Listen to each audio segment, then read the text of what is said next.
Hello everyone, आपका अपना YouTube channel super पीके classes में स्वागत है। मैं प्रमोद कुमार आज आप लोगों के बीच हिस्ट्री का कुछ फिर से इम्पोर्टेंट क्वेश्चन लेके आया हूं, जो कि आपके एग्ज़ाम के लिए बहुत ही इम्पोर्टेंट होंगे। सो गाइस, देखते हैं। पहला क्वेश्चन है कि अलवार संत किसकी पूजा करते थे? अलवार संत किसकी पूजा करते थे? पहला ऑप्शन है शिव का, दूसरा है लक्ष्मी का, तीसरा है विष्णु का, चौथा है कार्तिकेय का। तो आपका आंसर होगा विष्णु का। अलवार संत किसकी पूजा करते थे? विष्णु का। ठीक है। और एक और संत होते थे जो होते थे सर नयनार। कौन से संत होते थे? नयनार संत। ठीक है। नयनार संत जो होते थे वो शिव की पूजा करते थे। किसकी पूजा करते थे? शिव की पूजा करते थे। ठीक, याद रखना। ठीक है। अगला क्वेश्चन है निजामुद्दीन औलिया किस सूफी सिलसिले से संबंधित है? तो निजामुद्दीन औलिया किस सूफी सिलसिले से संबंधित है? तो पहला ऑप्शन है चिश्ती, दूसरा है सुरहावर्दी, तीसरा है कादिर, चौथा है इनमें से कोई नहीं। तो आपका आंसर होगा चिश्ती से। कहाँ कहाँ के थे? चिश्ती से संबंधित है। ठीक है। अगला अगला क्वेश्चन है रामानंद के शिष्य कौन थे? तो रामानंद के शिष्य कौन थे? पहला रेदास, चौथा है दूसरा है कबीर, तीसरा है धन्ना और पीपा, चौथा है इनमें से सभी। तो आपका आंसर होगा सभी। क्या होगा? सभी। ठीक है। रेदास भी थे, कबीर भी थे, धन्ना और पीपा भी थे। ठीक है, रामानंद के शिष्य। अगला क्वेश्चन है ख्वाजा मुइनुद्दीन चिश्ती का दरगाह कहाँ है? ख्वाजा मुइनुद्दीन चिश्ती का दरगाह कहाँ है? पहला ऑप्शन है दिल्ली, दूसरा है आगरा, तीसरा है जयपुर, चौथा है अजमेर। तो आपका आंसर होगा ख्वाजा मुइनुद्दीन चिश्ती का दरगाह अजमेर में। कहाँ है? अजमेर में। ठीक है। अगला क्वेश्चन है कि गुरु नानक का जन्म कहाँ हुआ था? गुरु नानक का जन्म कहाँ हुआ था? पहला ऑप्शन है अमृतसर, दूसरा है चंडीगढ़, तीसरा तलवंडी, चौथा है लाहौर। तो आपका आंसर होगा सर तलवंडी में हुआ था। गुरु नानक का जन्म कहाँ हुआ था? तलवंडी में। ठीक है।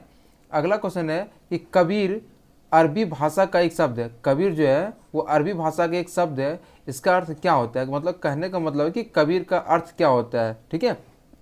पहला ऑप्शन है संत, दूसरा है सिद्ध पुरुष, तीसरा है मसीहा, चौथा है महान। तो आपका आंसर होगा कबीर का मतलब होता है सर महान। क्या होते हैं? महान होता है। ठीक है। कबीर कैसा भाषा है? अरबी भाषा। कैसा भाषा है? अरबी भाषा है। ठीक। अगला क्वेश्चन है कबीर किसके शिष्य थे? कबीर शिष्य थे, मतलब किसके शिष्य थे? ठीक है। पहला ऑप्शन है रामानुज का, दूसरा है नानक का, तीसरा है रामानंद का, चौथा है शंकराचार्य का। तो आपका आंसर होगा रामानंद के शिष्य थे। किसके शिष्य थे? रामानंद के शिष्य थे। ठीक है। अगला है सूफी संतों की गतिविधियों के केंद्र को क्या कहा जाता है? तो सूफी संत के जो गतिविधि का जो केंद्र होता है उसको क्या कहा जाता है? पहला है मजार, तीसरा है दरगाह, दूसरा है दरगाह, तीसरा है खानका, चौथा है वसदी। तो आपका आंसर होगा खानका। क्या किसको बोलते हैं हम लोग? खानका। अच्छा, एक चीज़ बताइए, ये सूफी संत जो होता है, जब उसके बारे में समझ लेते हैं कि ये सूफी संत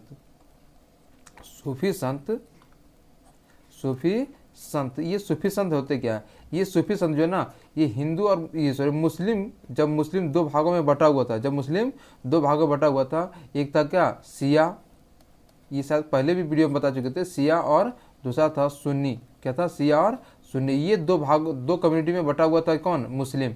और इसी दोनों के बीच बहुत बड़ा विवाद के कारण ये एक मत निकाल के आया था जिसका नाम रखा था क्या? सूफी मत। ठीक है। अगला है सिलसिला क्या है? सिलसिला क्या है? पहला ऑप्शन है मकबरा, दूसरा है धार्मिक स्थल, तीसरा है सूफी व्यवस्था, और चौथा है मुसाफिर खाना। तो आपका आंसर होगा सूफी व्यवस्था। क्या था? सूफी व्यवस्था था। ठीक है, सूफी व्यवस्था था। ठीक। अगला क्वेश्चन है सूफी संत मुइनुद्दीन चिश्ती किसके साथ भारत आए थे? तो सूफी संत जो थे मुइनुद्दीन चिश्ती किसके साथ भारत आए थे? तो पहला ऐबक, दूसरा है गजनी, तीसरा है इल्तुतमिश, चौथा है मोहम्मद गौरी। तो आपका आंसर होगा मोहम्मद गौरी के साथ आए हुए थे। ठीक है, मोहम्मद गौरी के साथ सूफी संत भारत आए हुए थे। ठीक। अगला क्वेश्चन है कि सूफी संत की फिरदौसी शाखा निम्न में से कहाँ सबसे अधिक पनपी? मतलब सूफी मत का जो सूफी संत थे वो सबसे ज़्यादा उसको मतलब कहने का मतलब है कि सबसे ज़्यादा किस जगह पर फैला हुआ था।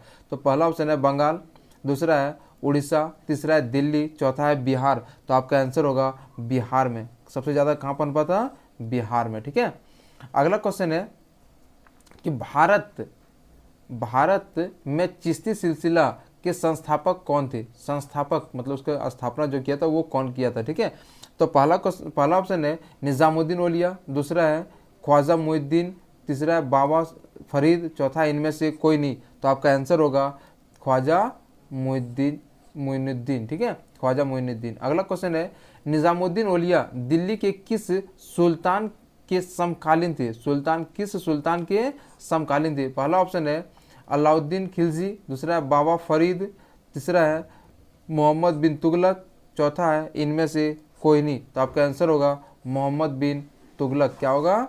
मोहम्मद बिन तुगलक। ठीक है, अगला क्वेश्चन है ख्वाजा मुइनुद्दीन चिश्ती साहब की अजमेर स्थित दरगाह पर सर्वप्रथम कौन सा सुल्तान आया था? सबसे पहला उसके दरगाह पर, जो ख्वाजा मुइनुद्दीन चिश्ती के दरगाह पर सबसे पहला कौन सा सुल्तान आया था? तो पहला ऑप्शन है बलबन, दूसरा मोहम्मद बिन तुगलक, तीसरा है अलाउद्दीन खिलजी, चौथा है अकबर। आपका आंसर होगा मोहम्मद बिन तुगलक। कौन आया था? मोहम्मद बिन तुगलक आया था। ठीक है, ख्वाजा मुइनुद्दीन चिश्ती के दरगाह पर। अगला क्वेश्चन है वीर शैव या लिंगायत आंदोलन के जनक कौन है? लिंगायत आंदोलन के जनक कौन है? किसी जगह पर वीर शैव के बारे में पूछ सकता है, तो किसी जगह पूछेगा लिंगायत, दोनों एक ही चीज़ है। ठीक है, रखना। बोला था वीर शैव लिंगायत के जनक कौन है? तो पहला ऑप्शन है कबीर, दूसरा है गुरु नानक, तीसरा है वासपन्ना, चौथा है इनमें से कोई नहीं। तो आपका आंसर होगा वासपन्ना। क्या होगा? वासपन्ना। ठीक है, अगला क्वेश्चन है किसने कहा था मैं न मैं काबा में हूँ न मैं कैलाश में, भगवान हर एक सांस की सांस में है। हर एक सांस की सांस में है। तो किसने कहा था ये चीज़ कि मैं न मैं काबा में हूँ न मैं कैलाश में, भगवान हर एक सांस की सांस में है? तो पहला ऑप्शन है कबीर, दूसरा है नानक, तीसरा है सूरदास, चौथा है इनमें से कोई नहीं। तो आपका आंसर होगा कबीर। ये चीज़ कबीर ने कहा था कि न मैं काबा में हूँ न मैं कैलाश में हूँ। ठीक है, अगला क्वेश्चन है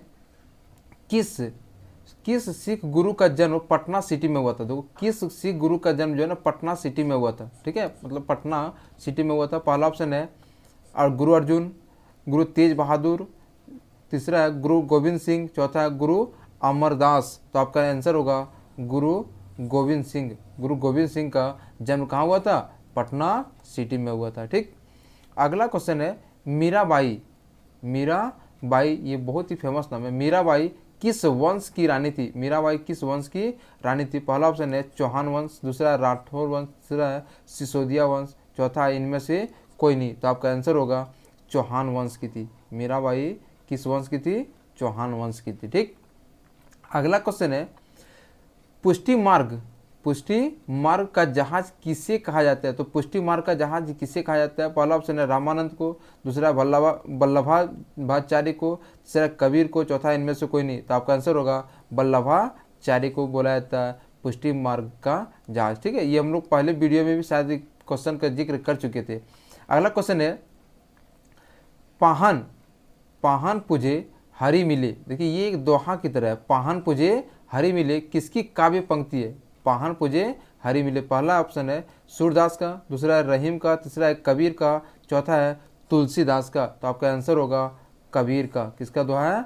कबीर का दोहा है पाहन पुझे हरी मिले। ठीक है, अगला क्वेश्चन है खानका क्या है? खानका क्या है? देखिए सर, खानका क्या है उसके बारे में समझ लेते हैं। कि पहला ऑप्शन है कि सूफी संतों का घर है, या मुसलमानों का प्राथमिक विद्यालय है, तीसरा है वैष्णवों का केंद्र है, या चौथा इनमें से कोई नहीं। तो आपका आंसर होगा सूफी संतों का घर है। सूफी संतों के घर को हम लोग क्या बोला जाता है? खानका बोला जाता है। ठीक है, क्या बोला जाता है? खानका बोला जाता है, ध्यान रखना। ठीक है, अगला क्वेश्चन है औरंगजेब का संबंध किस सूफी सिलसिले से था? तो औरंगजेब का संबंध किस सूफी सिलसिले से था? तो पहला ऑप्शन है चिश्ती, दूसरा था कादिरी, तीसरा है नक्शबंद, चौथा है सभी। तो आपका आंसर होगा नक्शबंद का। किससे संबंधित था? नक्शबंदी से संबंधित था। ठीक है, अगला है बीजक। क्या है? बीजक।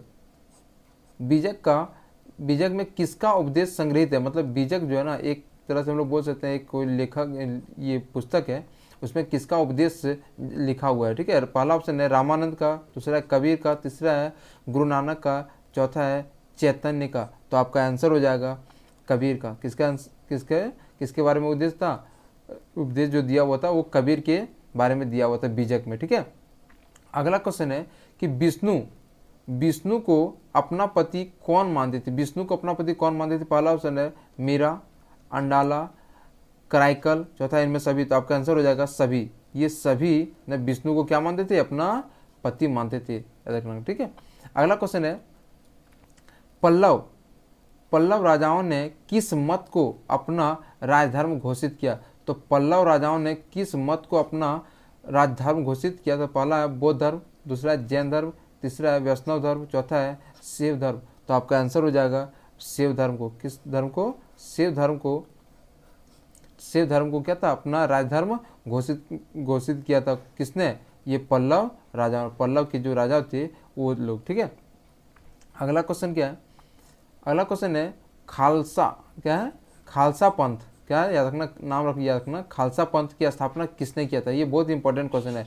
खालसा पंथ की स्थापना किसने किया था? पहला ऑप्शन है गुरु नानक, दूसरा है गुरु तेग बहादुर, तीसरा है गुरु गोविंद सिंह, चौथा इनमें से कोई नहीं। तो आपका आंसर हो जाएगा गुरु गोविंद सिंह। किसने किया था? गुरु गोविंद सिंह ने किया हुआ था। किसका? खालसा पंथ की स्थापना।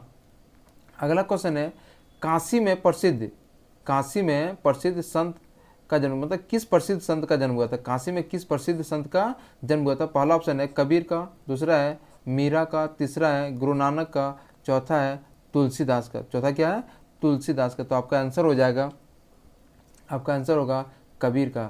कहाँ किसका जन्म हुआ था?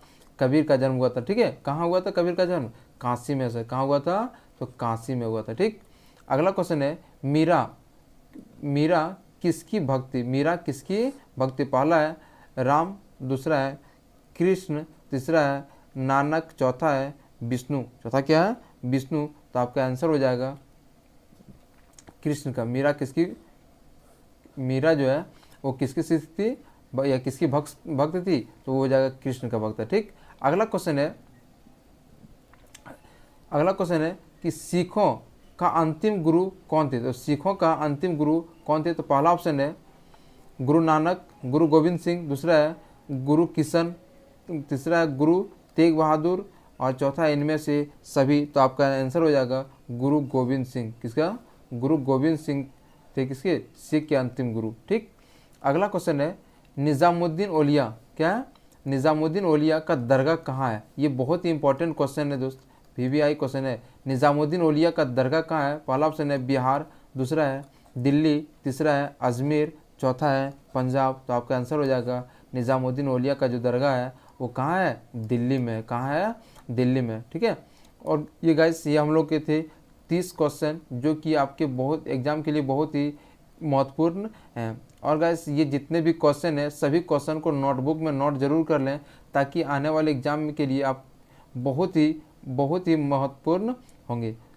सो guys thank you, bye bye, take care.